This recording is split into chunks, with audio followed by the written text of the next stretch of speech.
Hi, welcome to TUS. இந்த வீடியோவில் நம்ம டெத் நோட் எபிசோட் 4 பற்றின பிரேக் டவுன் தான் வந்து பார்க்க போகிறோம். லாஸ்ட் எபிசோடில் இந்த ஷினிகாமி சேர்ந்த ரியூக்கு வந்து இந்த ஷினிகாமி ஐஸ் பற்றின டீட்டெயில்ஸ், அது எவ்வளோ பவர்ஃபுல்லான விஷயத்த எல்லாமே வந்து நம்ம லைட் கிட்ட சொல்லிட்டு இருந்தான். இந்த எபிசோடில் வந்து ஷினிகாமி வேர்ல்டு வந்து காட்டுறாங்க. ஸோ அங்கே இருக்கிற மற்ற ஷினிகாமிஸ் எல்லாமே வந்து நிறைய விஷயங்கள் பேசிகிட்டு இருக்கும்போது தான் ஒரு டீட்டெயில் வந்து தெரியுது. என்னென்னா, இந்த ரியூக்கு வந்து டெத் நோட்டை தேடி தான் ஹியூமன் வேர்ல்டுக்கு வந்திருப்பான். ஸோ அந்த டெத் நோட் நம்ம லைட்டுக்கிட்ட சிக்கியிருக்கும். ஸோ அதனால் இந்த ரியூக்கு வந்து லைட் கூட ட்ராவல் பண்ணிகிட்டே இருக்கான். ஸோ இந்த லைட் உயிரோடு இருக்கிற வரைக்கும் ரியூக்கு வந்து திரும்ப வர முடியாது. ஆனால் இதில் தான் வந்து இன்னொரு விஷயத்த சொல்லுவாங்க. இந்த ரியூக்கிட்ட 2 டெத் நோட் இருக்குது. ஆல்ரெடி ஒன்று வந்து லைட்டுக்கிட்ட இருக்குது, இன்னொரு டெத் நோட் எங்கே இருக்குது என்ன அப்படின்னு சொல்லிட்டு இன்னுமே தெரில. ஆனால் இதில் 2 டெத் நோட் வந்து நம்ம ரியூக்கு வச்சுருக்காங்கிற ஒரு டீட்டெயிலை வந்து இதில் சொல்லுவாங்க. இப்போ அந்த லாஸ்ட் எபிசோடோட கண்டினியூஷன் தான். இந்த ஷினிகாமி ஐஸ் பற்றின டீட்டெயில்ஸ் எவ்வளோ பவர்ஃபுல்லான விஷயத்தை எல்லாத்தையுமே வந்து நம்ம லைட்கிட்ட சொன்னாலுமே லைட்டு வந்து அதை ஒரு பெருசாகவே எடுத்துக்கல. இன்னும் சொல்லப்போனால் அவன் வந்து ரியூக்கவே வந்து ஒரு மாதிரி சத்தம் வரான். இதையே நீ இப்போ வந்து சொல்கிற, முதல்லையே சொல்லியிருந்துருக்கலாம்ல, இல்லைனா அந்த நோட்லேயே வந்து முதல்ல மென்ஷன் பண்ணியிருக்கலாம்ல, எனக்கு தெரிஞ்சிருக்குமே அப்படின்னு சொல்லிட்டு.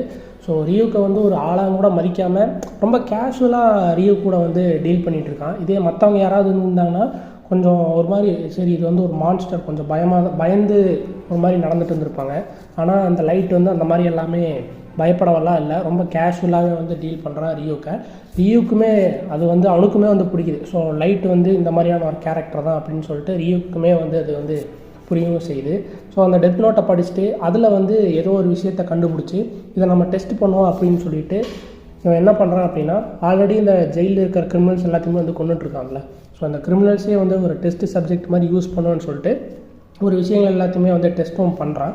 ஸோ இது வந்து போலீஸ்க்குமே வந்து தெரிய வருது. இந்த மாதிரி ஜெயிலில் ஒரு சில கிரிமினல்ஸ் இறந்துமே வந்து போகிறாங்க. ஆனால் வெறும் ஹார்ட் அட்டாக்குன்ட்டு இல்லாமல் ஒரு மாதிரி டிஃப்ரெண்ட்டான பிஹேவியரை பண்ணி இறந்து போகிறாங்கங்கிற ஒரு விஷயமே வந்து தெரியுது. இது வந்து நம்ம எல்லுக்குமே வந்து தெரியுது. ஆனால் எல் வந்து என்ன சொல்கிறான்னா, இந்த விஷயத்த நம்ம மீடியாட்ட சொல்ல வேண்டாம், மறைச்சிடுவோம். ஏன்னா இது வந்து இந்த கீராக்கு தெரிஞ்சுது அப்படின்னா ஏதோ ஒன்று அது வந்து அவனுக்கு தான் வந்து அட்வான்டேஜாக மாறிடும் அப்படின்னு. ஆனால் எல்லாமே வந்து ஒரு விஷயத்தை புரிஞ்சுக்கிறான். இவன் எதுக்காக இவங்க எல்லாத்தையுமே வந்து டெஸ்ட் சப்ஜெக்டாக யூஸ் பண்ணுறான், இது இந்த மாதிரி டெஸ்ட் பண்ணுறான்னா அவன் பெருசாக வேறு ஏதோ ஒரு சம்பவம் பண்ண போகிறான் அப்படிங்கிறதுமே வந்து வந்து கெஸ்ஸுமே வந்து பண்ணிட்டான். ஸோ இந்த நியூஸ் நம்ம லைட்டுக்குமே தெரிய வருது. இது எப்படி தெரிய வருதுன்னா, ஸோ இந்த லைட்டோட அப்பா வந்து போலீஸ் தானே, ஸோ அவருக்கு இருக்கிற அந்த இன்ஃபர்மேஷன் எல்லாமே வந்து நம்ம லைட்டுக்குமே வந்து தெரிஞ்சிடும். ஏன்னா இதை டெஸ்ட் சப்ஜெக்டாக யூஸ் பண்ணி, அதாவது சிம்பிள் இந்த டெத் நோட் மூலிமா எது பாசிபிள் எது இம்பாசிபிளுங்கிற ஒரு விஷயத்தையுமே வந்து தெரிஞ்சுக்கிறான். ஒரு கணக்குமே வந்து போட்டு, ஸோ இந்த லைட்டை ஃபாலோ பண்ணுற அந்த ஒரு ஏஜெண்ட் யார், அந்த போலீஸ் யார் அப்படிங்கிறது தான் வந்து கண்டுபிடிக்கணும். அதுக்கு தான் வந்து இத்தனை டெஸ்ட்டுமே. ஸோ ஒரு வழியாக டெஸ்ட் எல்லாமே வந்து பண்ணி முடிச்சுட்டு டக்குன்னு அவன் ஒரு பொண்ணுக்கு வந்து ஃபோனை போட்டு இந்த மாதிரி நம்ம வெளியே போகலான்னு சொல்லி கூப்பிட்றான். இதை எதுக்கு என்ன அப்படின்னு சொல்லி ரியூ கேட்கும்போது, இரு ராஜா பின்னாடியே வா, நீயே பார்த்துக்கோன்னு சொல்லிட்டு. ஸோ நம்ம லைட்டும் சரி அந்த பொண்ணுமே சரி ஒரு பஸ் ஸ்டாண்டில் வந்து பார்க்குறாங்க. ஸோ லைட்டுக்கு வந்து தெரிஞ்சிருச்சு இந்த போலீஸ் வந்து நம்மளை ஃபாலோ பண்ணிட்டு தான் இருக்கான்னு சொல்லிட்டு. இப்போ அந்த போலீஸுக்குமே வந்து ஒன்றும் பெருசாக இந்த லைட் மேலே சந்தேகம் வரல. ஏன்னா ஓகே, வாரம் ஃபுல்லாக வந்து ஸ்கூல் போகிறான், படிக்கிறான். ஸோ இந்த வீக்கெண்டில் வந்து ஏதோ கேர்ள் ஃப்ரெண்டோட வெளியே போகிறான், இவன் நார்மலாக தானே இருக்கான் அப்படின்னு சொல்லிட்டு ஒரு நல்ல ஒப்பீனியன் தான் வந்து அந்த போலீஸ்க்குமே நம்ம லைட்டை பற்றி வருது. ஸோ அவங்க வந்து பஸ்ஸில் ஏறுறாங்க. ஸோ இன்றைக்கி தான் அந்த லாஸ்ட் டே. என்னென்னா லைட்டை ஃபாலோ பண்ணி ஸோ அவனை பற்றின அந்த ஒரு அசஸ்மெண்ட்டை வந்து சப்மிட் பண்ணுறதுக்கு இதுதான் லாஸ்ட் டே. ஸோ இன்றைக்கி பஸ்ஸில் ஃபாலோ பண்ணிட்டு போவோம், பார்த்துட்டு நல்ல ஒப்பீனியனாகவே கொடுத்துடலான்னு சொல்லிட்டு பஸ்ஸுலேயுமே அந்த ஏஜென்ட்டுமே வந்து ஏறவும் செய்கிறான்.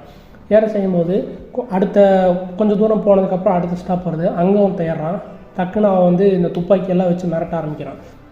இவன் யார் அப்படின்னா, ஸோ அந்த இதுக்கு முன்னத்த நாளாக 2 நாளுக்கு முன்னாடி நியூஸில் வந்திருப்பான், ஒரு பேங்க்கை வந்து கொள்ளையடிக்க போய் தப்பிச்சோன்னு வந்தால் இவன்.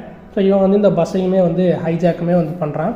ஸோ இப்போ அந்த போலீஸும் சரி இந்த லைட்டு அவன் கேர்ள் ஃப்ரெண்ட் எல்லாருமே அந்த பஸ்ஸில் தான் இருக்காங்க. ஸோ அந்த லைட்டு வந்து ஏதோ ஒரு பிளான் பண்ணிகிட்டு இருக்கும்போது டக்குன்னு அந்த போலீஸுமே வந்து நம்ம லைட்டுக்கிட்ட பேசுகிறாப்புல. அந்த லைட்டுக்கு வந்து என்னென்னா, நீயும் அவனோட ஒரு கூட்டாளியாக இருந்தேன்னா இந்த மாதிரியெல்லாம் நாங்கள் எத்தனை படம் பார்த்துருக்கோன்னு தெரியுமான்னு சொல்லும் போது தான் அவன் வந்து ரிவீலே பண்ணுறான். என்னென்னா, நான் வந்து ஒரு FBI ஏஜென்ட்னு சொல்லிட்டு அவன் ஐடி கார்டுமே கொடுக்குறான். ஸோ அதில் அவனோட ஃபேஸும் சரி அவனோட பேரும் சரி இது ரெண்டுமே வந்து நம்ம லைட்டுக்கு தெரிஞ்சிருச்சு. ஆக்சுவலாக அதுதானே தேவை.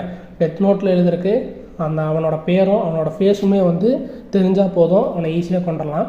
ஸோ இதுக்கு தான் இத்தனை டெஸ்ட்டு பண்ணி இத்தனை பிளானை போட்டு வந்தது. ஸோ லைட்டுக்குமே வந்து தெரியவும் செஞ்சிருச்சு. சரி ஓகே, நீ இன்னொன்று கவனிச்சிங்கன்னா இது வந்து ஜப்பானில் நடக்குது. இந்த FBI ஏஜென்ட் ஜப்பானில் என்ன பண்ணுறான்? ஸோ இதில் தான் இன்னொரு விஷயமே நம்மளுக்கு தெரிய வரும். இந்த எல்லுங்கிறவன் எந்த அளவுக்கு இன்ஃப்ளூயன்ஸான ஒரு பவர்ஃபுல்லான ஆள் அப்படின்னு. ஆக்சுவலாக அவன் ஜப்பான் போலீஸ் கூட தான் ஒர்க் பண்ணிகிட்டு இருக்கான். ஆனால் இது ஏதோ ஒரு விதத்தில் ஒரு டீட்டெயில்ஸ் லீக் ஆகுது அப்படிங்கிறதுக்காக FBI ஏஜென்ட்ஸை ஜப்பான் போலீஸை வந்து மானிட்டர் பண்ணுற மாதிரி வச்சுருக்கான். இதில் வந்து எல்லோட பவர் என்ன, இன்ஃப்ளூயன்ஸ் என்னங்கிறதையுமே வந்து நம்மளுக்கு தெரியும். ஸோ இதில் லைட்டும் சரி, அந்த FBI ஏஜென்ட் சரி, அவங்களும் ஏதோ பிளான் பண்ணுறாங்க. ஸோ அதில் வந்து பார்த்திங்கன்னா ஒரு பேப்பர் வந்து கீழே விழுந்துடும் நம்ம லைட்டோட பாக்கெட்லேருந்து. ஸோ அதை வந்து அந்த பஸ்ஸை ஹைஜாக் பண்ணுறவன் வந்து பார்த்துப்பான். அந்த பேப்பரை எடுத்து பார்த்துட்டு ஒன்றும் இல்லைன்னு சொல்லி தூக்கி போட்டுருவான்.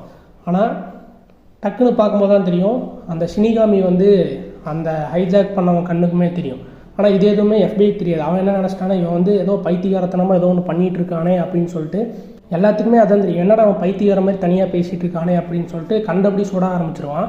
ஸோ FBI ஏஜென்ட்டுமே வந்து இவனுக்கு ஏதோ ஒன்று ஆயிடுச்சுன்னு சொல்லிட்டு அவனை பிடிக்கலாம் அப்படின்னு போகும்போது டக்குன்னு பஸ்ஸை நிறுத்தி ரோட்டில் இறங்கும்போது ஒரு கார் அடித்து அவன் இறந்துடுவான்.